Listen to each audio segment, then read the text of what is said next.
There's a giant broken chair in the middle of Geneva, Switzerland, right across from one of the United Nations main offices. Apparently, it officially symbolizes the campaign against landmines. But given rising global conflict and polarization, it's also come to represent the state of multilateralism itself. One big push could come toppling down.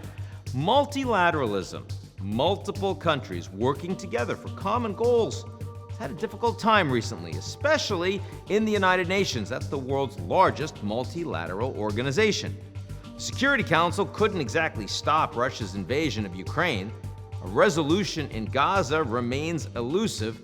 The United Nations' own Sustainable Development Goals aren't just off track, they're failing. The SDGs need a global rescue plan. Today, only 15% of the targets are on track, and many are going in reverse. If only 15% of the Sustainable Development Goals are met, that is a failure. The UN's values of peace and security feel very far from today's geopolitical realities. What can the UN accomplish in a world where countries can't agree on basic ideas? In the words of former Secretary General Dag Hammarskjöld, the United Nations was not created to bring us to heaven, but to save us from hell. But this year could be a turning point. This week, the General Assembly will hold its first ever Summit of the Future.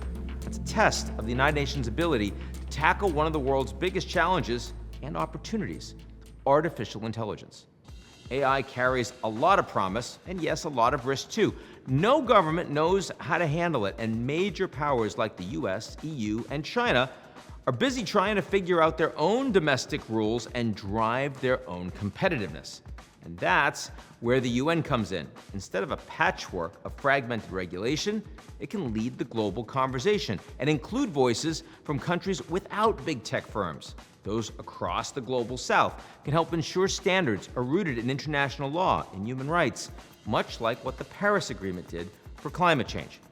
In 2021, Secretary General Guterres called for a global digital compact to regulate AI, fight misinformation, and connect the entire world to the internet. Last year, the United Nations convened a group of experts, full disclosure, I'm one of them, to make recommendations for what the compact should include. If countries agree, it will be adopted at the Summit of the Future.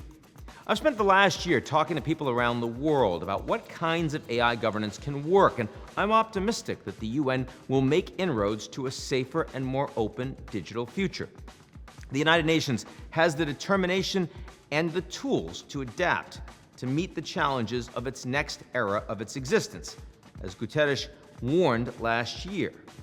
The alternative to reform is further fragmentation. It is reform or rupture. At a time when the world is splitting into coalitions and blocs, at this year's General Assembly, it's time to prove that multilateralism still has a place amid all the fragmentation.